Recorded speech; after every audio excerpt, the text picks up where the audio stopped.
Everybody, welcome to the video. We are going road course racing this weekend all the way out west in California at Sonoma Raceway for the Toyota Save Mart 350. This will take place on Sunday, June 12th, I believe around 5 p.m. Eastern, a little bit of a later start this time around, but I'm looking forward to it. Road courses aren't my favorite style of racing, but for DFS purposes, they tend not to be too bad for me, and it's always interesting. I like seeing the drivers take on different strategies. We're also running the shoot this weekend instead of the carousel, which I think most people are probably happy about. And I am excited to see the next gen cars here at Sonoma. Hopefully, I say this every single week and it doesn't happen, but hopefully no tire issues for me this weekend. The bad luck continued with that last week where if you rostered Chase Briscoe, I would say it was the right move. He was on his way to leading the entire stage one, which if he did that, if he just hangs around the top 5, top 8 all day, you're going to be sitting quite well at his price point. Well, unfortunately, 20 some laps in, ends up getting a flat tire, kind of kills his day overall. And that wasn't it. There had to be more. Ryan Blaney, who probably had the fastest car in the entire field. He went through the field a couple of times and looked really, really good. He ended up getting up front at some point. Looked like he was going to set sail for all of stage 2. Ends up having an issue where he has to come down pit road. And fortunately, he still was a great DFS play. Had over 60 fantasy points. But man, what could have been from Ryan Blaney. Just some bad luck overall and some of the guys I really liked last weekend. So hopefully we can get a little bit luckier this week with the flat tire issues with the awful tires we had from Goodyear this season. But anyway, before we continue, as always, if you are brand new here, my name is Chris Pennell. I break down the NASCAR DFS slate each and every single weekend on this channel. You can also find me live on Sunday mornings or afternoons, which I think I'm going to be live around 12 p.m. Eastern on Sunday. If you guys want to plan for that, come in. Ask me all the questions you want, and hopefully I have all the answers for you. And you can also find me live on Osmo, doing live shows over there, and writing articles over on the website. If you do end up enjoying today's free content, all I ask in return is if you can leave a like on the video, subscribe to the channel if you haven't yet already, and feel free to leave a comment down below, agreeing or disagreeing with any of the takes I had throughout today's video, or if you just want to tell me hi or I suck, you can certainly do that as well. And if we could get over 300 plus likes once again this week, I would truly appreciate it. You guys rock, and thank you for getting me there just about each and every single weekend, as every little bit does help quite well in the YouTube algorithm. And don't forget to check out the sponsor of the show, Prize Picks, that do make these videos possible. And if you're a new user over there, you can get a free instant deposit match bonus up to $100. That is no strings attached. It is literally free money. Use it to your advantage. Either head over to prizepicks.com, use the promo code CPEN, or use the link down below. It helps you out, it helps me out, so it's quite beneficial. And it's very fun to play on. I played on last week, got a 10 bagger, got a 5 out of 5 on NASCAR. I've been doing well in MLB, so I do highly recommend it. Always fun to play over there in addition to whatever you do on DraftKings and FanDuel each and every single weekend. So like I said, head to prizepicks.com, use promo code CPEN, and get yourself signed up. And before we get into the preview, I haven't done this in a long time, so I'm going to do it. I do apologize because I know a lot of people missed it, but I want to shout out the winners from the DraftKings contest that I host each and every single weekend.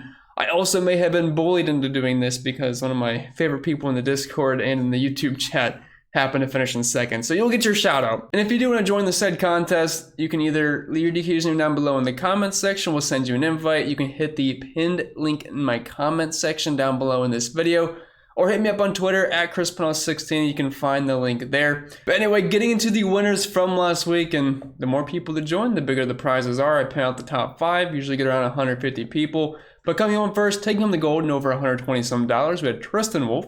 Number 2, a longtime Discord member for me and one of the mods on the channel for me. That is a lot of work over in the YouTube chat. We had Sports Guy 1, also known as Bull in live chat.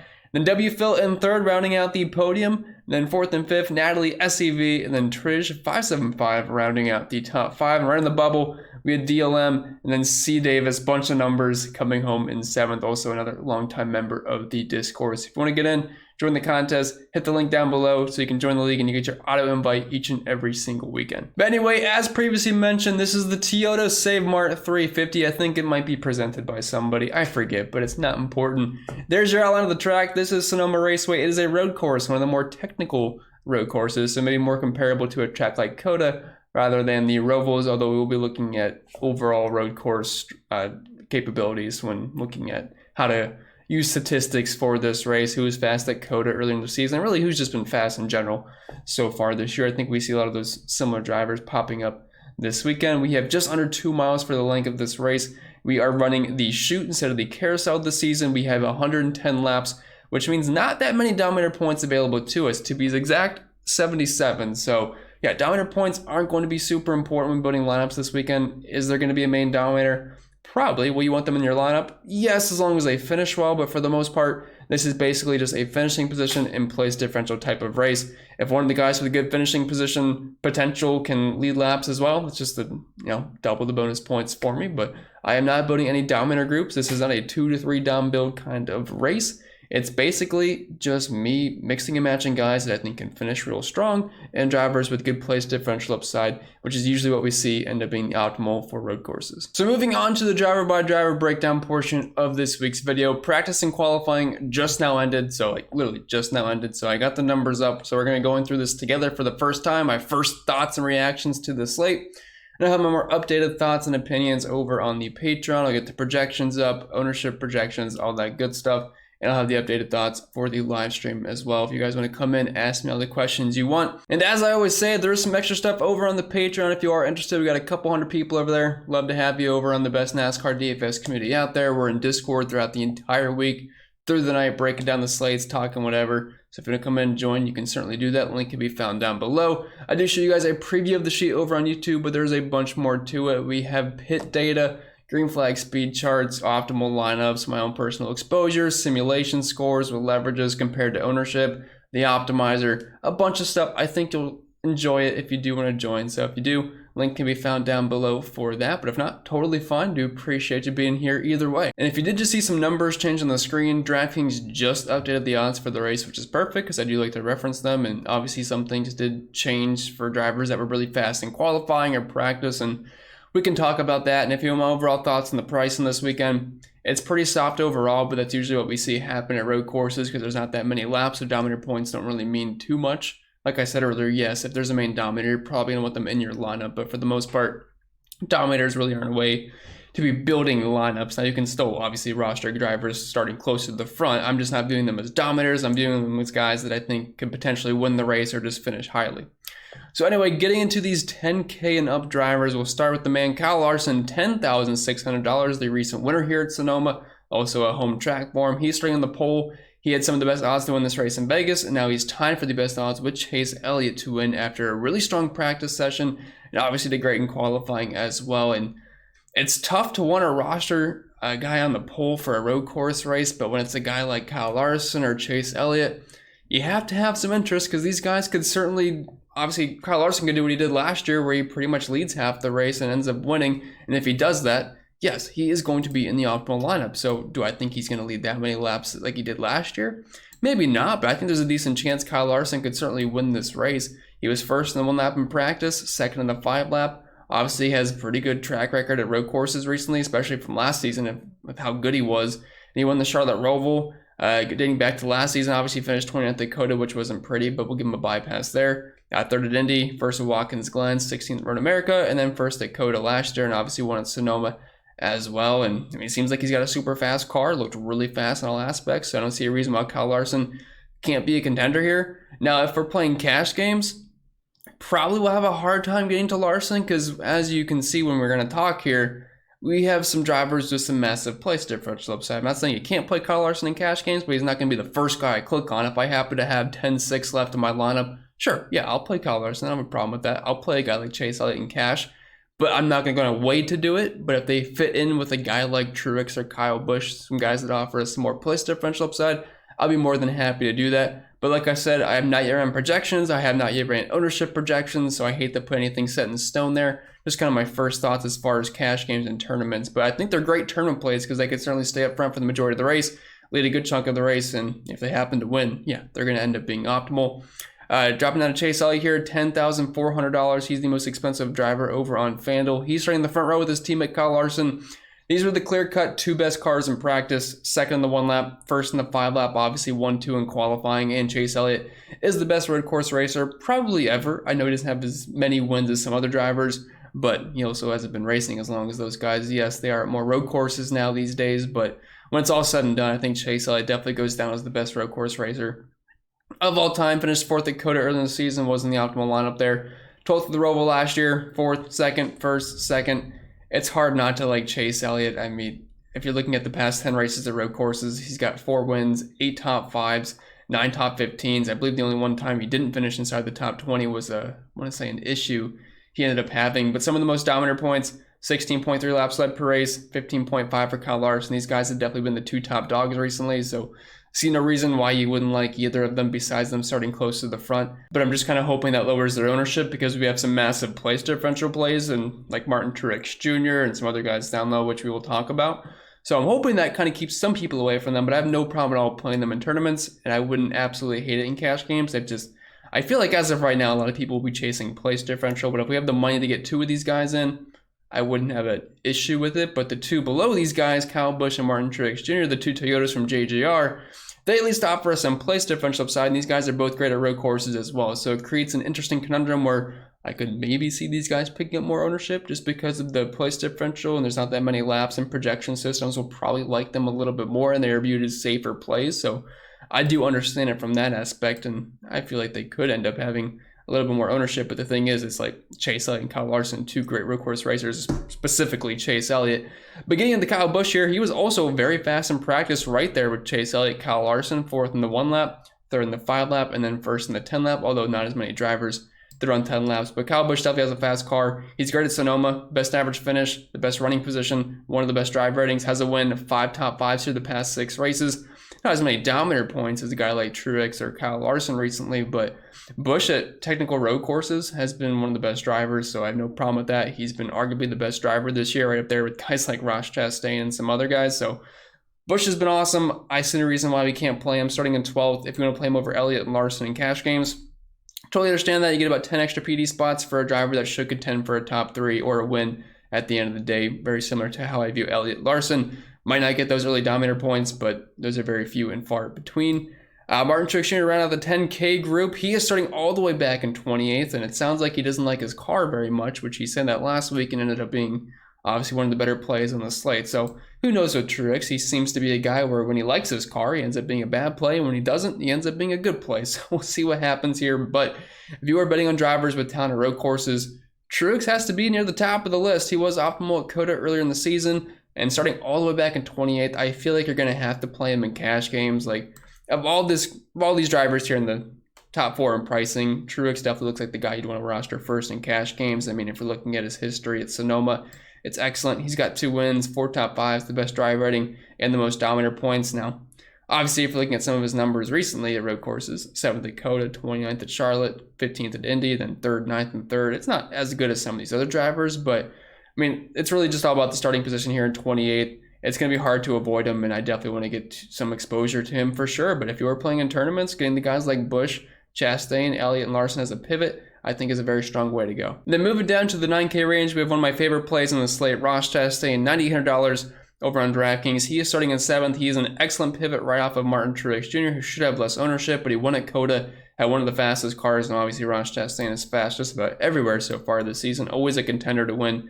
No matter if we're at a road course, a super speedway, an intermediate, or a short track, he just continues to get the job done. If you're looking at his 2022 numbers, the most DraftKings points per race, 2nd best average finish, the best running position, the best drive rating, the most top 5s, and a good chunk of dominator points.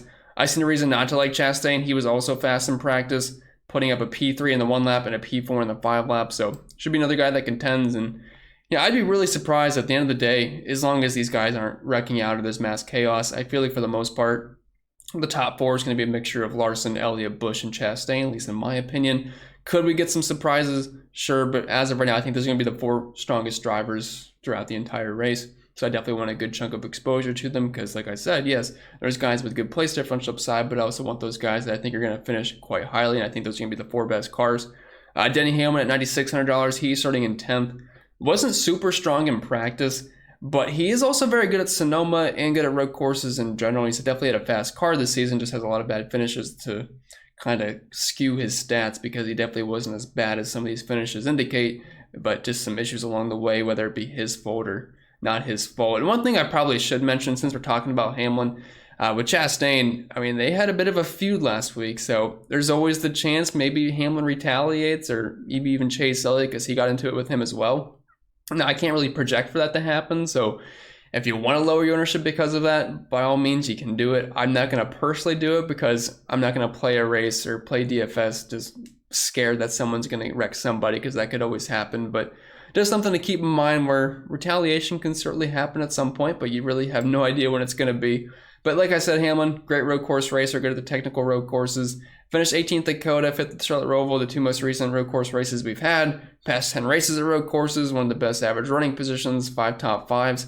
I don't think he's going to have much ownership because people are always going to play Chastain. Obviously, everyone's playing Truex, and really everybody in the 10K range looks quite appealing. So I'm hoping Hamlin goes a little bit overlooked, and I wouldn't mind getting some exposure to him, but not going to get a ton to him. Definitely not a cash game play for me.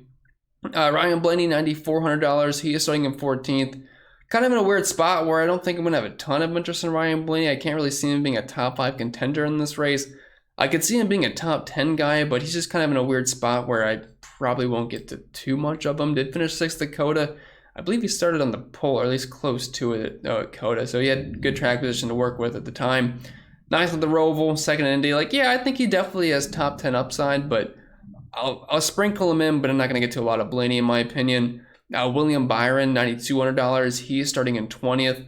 Some of these numbers are skewed just because of bad finishes. He's definitely been a lot better than what they indicated Sonoma. I mean, 26.3 average finish for negative 1.1 DraftKings points per race.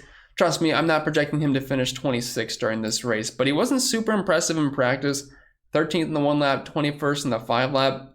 I definitely think he's going to gain spots as long as he doesn't wreck out, but 12th at Coda, 11th at the Roval, and looking at races where he didn't wreck out, 6th at Watkins Glen. If you're looking at some of these numbers, when he doesn't wreck, yeah, he's typically around a top 10, top 12 contender, but these 33rd and 35th place finish at Coda last year definitely skew some numbers up, but Byron's somebody you can certainly play starting in 20th. I'll have to see how much I get to him. Could he be cash game viable?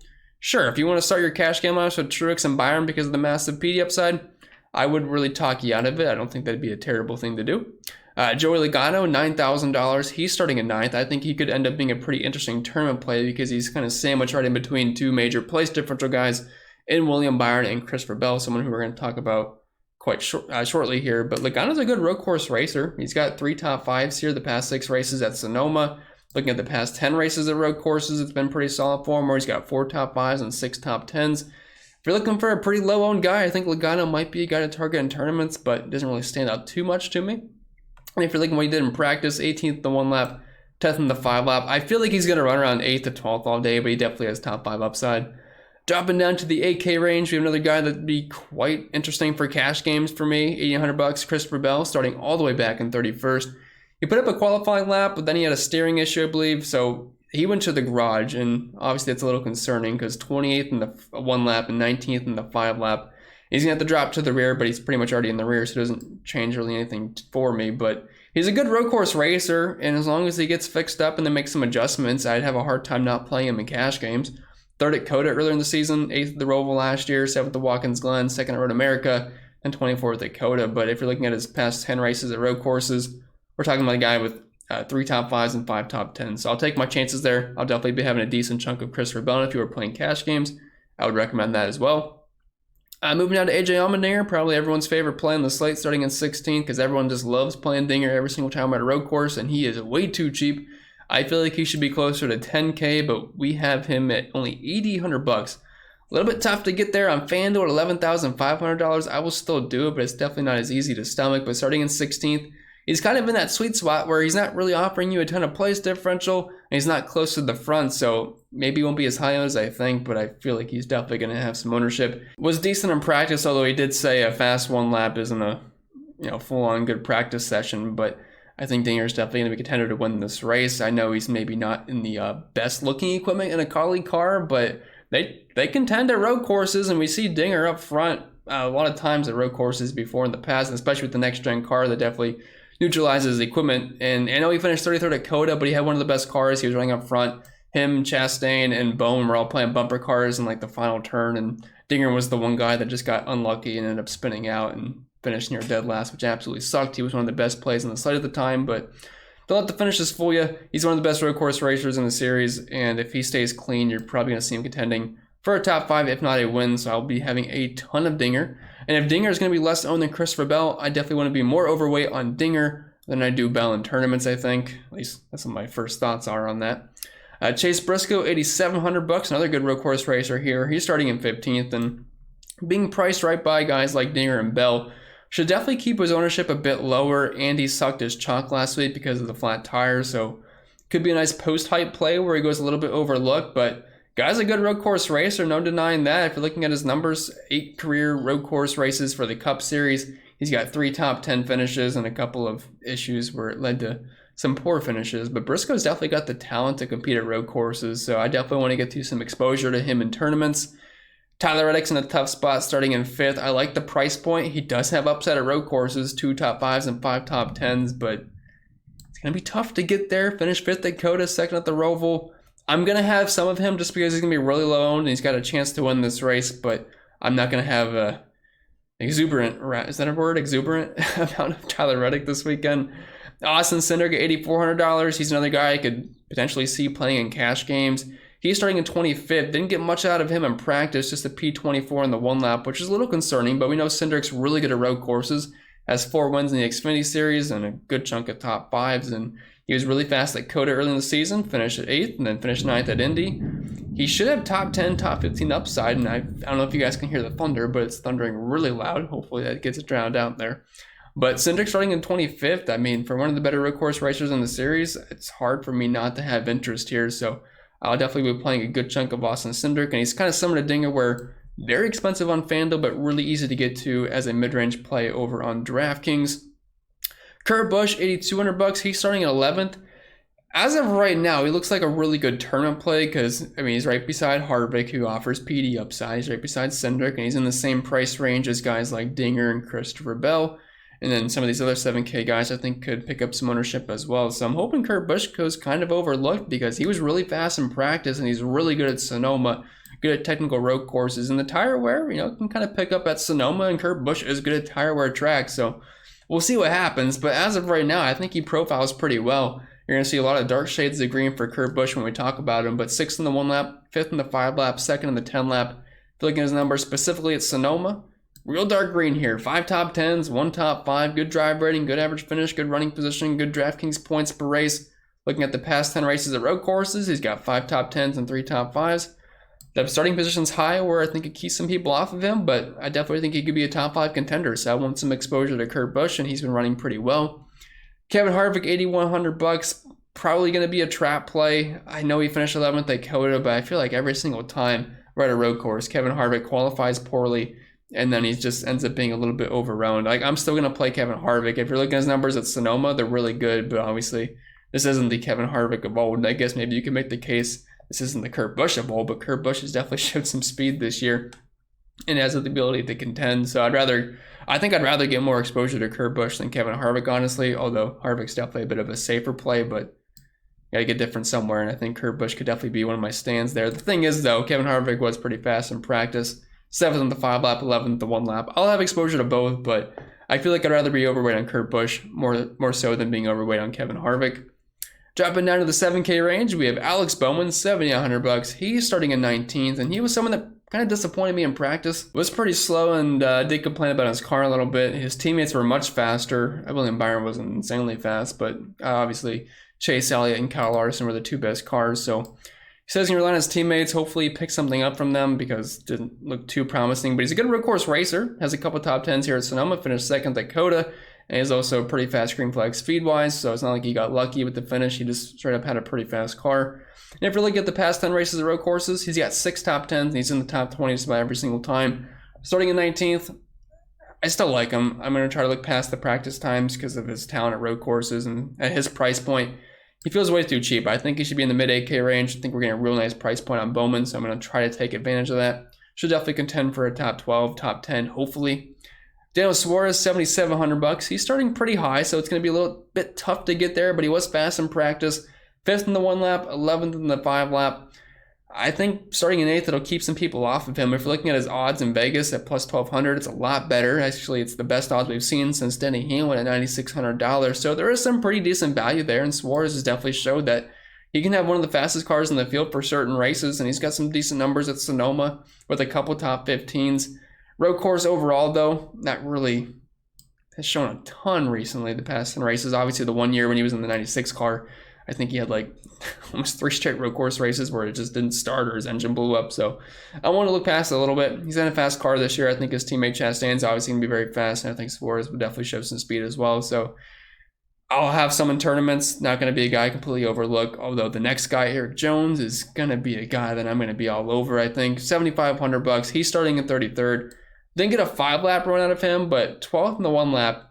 Obviously, something happened in qualifying where he was dead last in his group, so he's starting just about dead last here, but I'm one to overlook it. He's a pretty good road course racer. I was hoping he was going to be one of my sneaky plays because I was hoping he's going to qualify around like 12th to 18th, and it would keep some people off of him, but now he's going to be a super chalky play, but I think it's chalk I'm going to have to eat because at road courses I need some place differential in my life, and it's hard to see Jones failing unless he's going to be one of the first guys that wrecks out, but he's got the talent. 12.8 average finish at Sonoma, a couple top 10s. If you're looking at the past 10 races at road courses, they finished in the top 10 at COTA early in the season.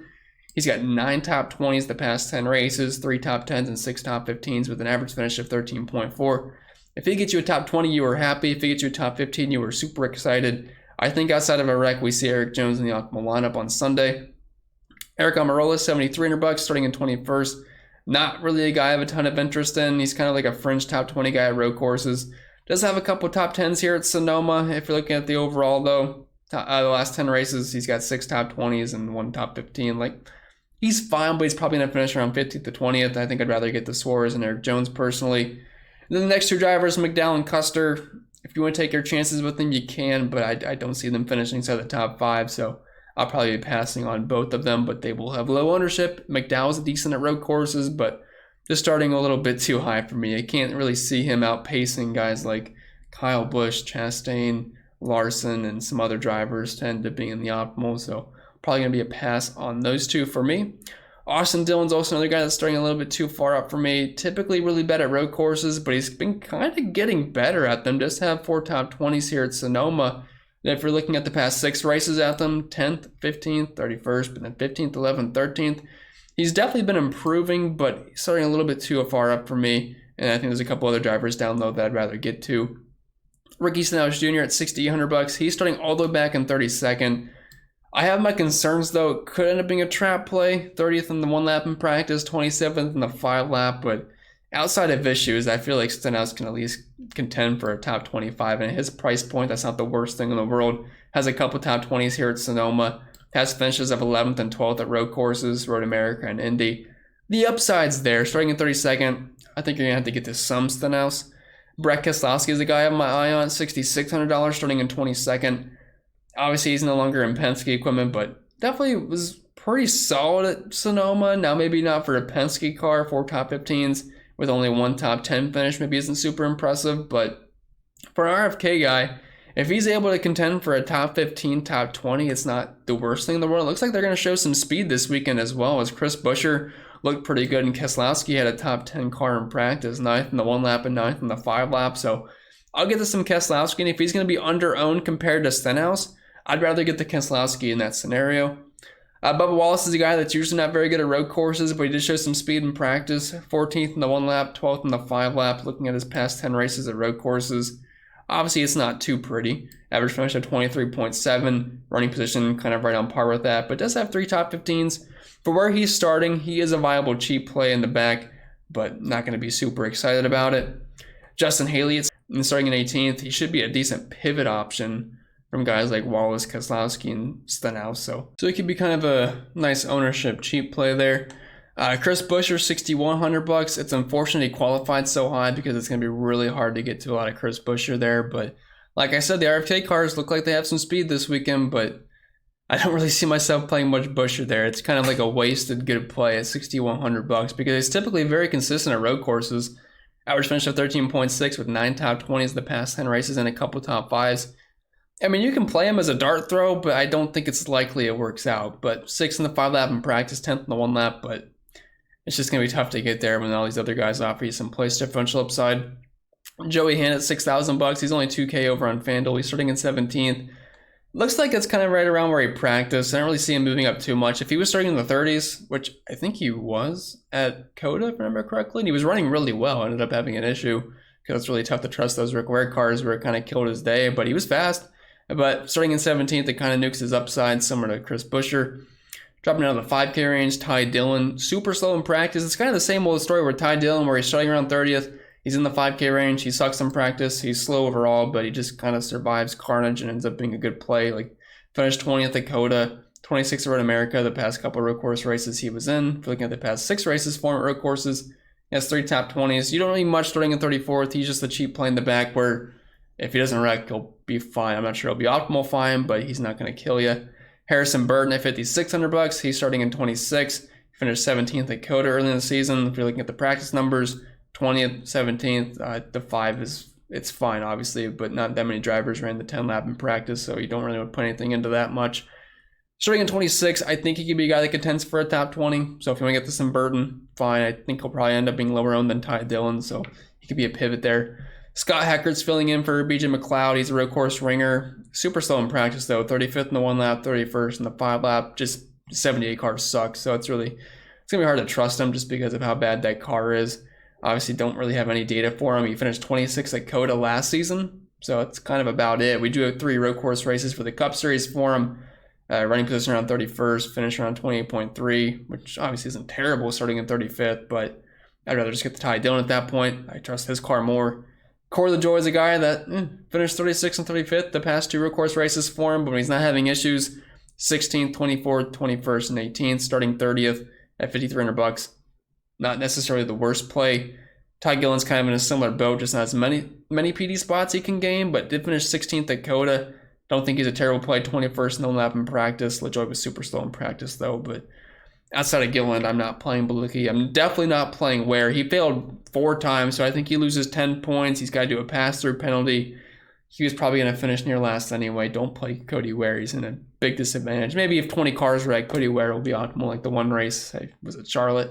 But not really expecting that to happen this weekend. But with that being said, I think that'll be it for the video. So if you made it all the way through, let me know. I do appreciate everyone that can listen the whole half hour. That's awesome. And if you guys enjoyed it, make sure to leave a like on the video. Subscribe to the channel if you haven't already. If you want to join the Patreon, link is down below for that. Lots of extra content. I'll be working on the article after I post this. Ownership will be up, projections, all that fun stuff later this evening. And if you want to follow me over on Osmo tomorrow for the live stream, you can find me, I believe, around 3 p.m. with my man Jason. I'll be on my own live stream on this channel around 12 p.m. Eastern. I do appreciate everyone listening. Use the promo code CPEN over at PrizePicks. They usually post their props on Saturday evening, late night.